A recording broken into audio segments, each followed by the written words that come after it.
दैनिक पोषण फादर अरविंद के साथ। ख्रिस्त में मेरे प्यारे भाइयों एवं बहनों, आप सबों को जय यीशु। आज हम नामान के बारे में बात करेंगे। जब नामान पूरी तरह ठीक हो गया तो वो ईश्वर के भक्त एलीशा के पास वापस लौट आया।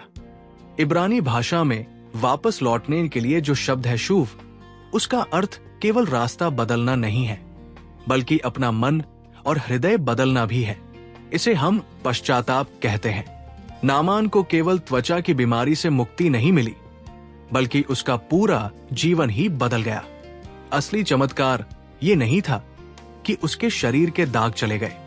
असली चमत्कार तो ये था कि एक बहुत बड़ा सेनापति जो सोने चांदी से अपनी चंगाई खरीदने आया था, वो एलीशा के द्वार पर एक ग्राहक की तरह नहीं, बल्कि एक भक्त बनकर खड़ा हो गया। अक्सर हम चालीसा के समय को खुद को सुधारने का एक काम समझ लेते हैं। हमें लगता है कि अगर हम कुछ बहुत बड़ा या कठिन काम करेंगे तभी ईश्वर हमें अपनाएंगे। नामान ने भी यही सोचा था। वो अपने साथ कीमती उपहार और सोना लेकर आया था। वो चाहता था कि भविष्यवक्ता बाहर आएं, हाथ हिलाएं और कोई बड़ा चमत्कार दिखाएं। लेकिन ईश्वर की कृपा बहुत सरल होती है। एलीशा तो अपने घर से बाहर भी नहीं निकले। उन्होंने केवल एक संदेश भेजा। इससे नामान का घमंड टूट गया। उसे नदी में नहाने के लिए अपने कीमती वस्त्र और अपना कवच उतारना पड़ा। उसे सबके सामने अपनी उस बीमारी को दिखाना पड़ा जिसे वो अब तक छुपाता आया था। यह घटना हमें पवित्र शास्त्र की अन्य बातों की याद दिलाती है। गणना अध्याय 19 शुद्ध होने के लिए 7 बार जल छिड़कने का नियम था। नामान को पता भी नहीं था कि वो अनजाने में ईश्वर के नियमों का पालन कर रहा है। योहन अध्याय 9 बहुत समय बाद प्रभु यीशु ने भी एक अंधे व्यक्ति से कहा कि वह जाकर शिलोआम के कुंड में धोए। नामान की तरह उस अंधे व्यक्ति को भी चंगाई तब मिली जब उसने प्रभु की बात मानकर वो काम किया।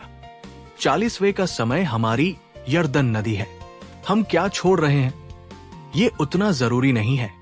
जरूरी ये है कि हम अपना अहंकार और अपने पद का घमंड छोड़ दें।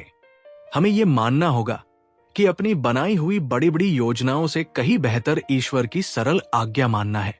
जब नामान पानी से बाहर आया तो उसका शरीर एक छोटे बच्चे जैसा कोमल और नया हो गया। आत्मिक जीवन का यही रहस्य है। ईश्वर हमसे ये नहीं चाहते कि हम उनके लिए कोई महान योद्धा बने।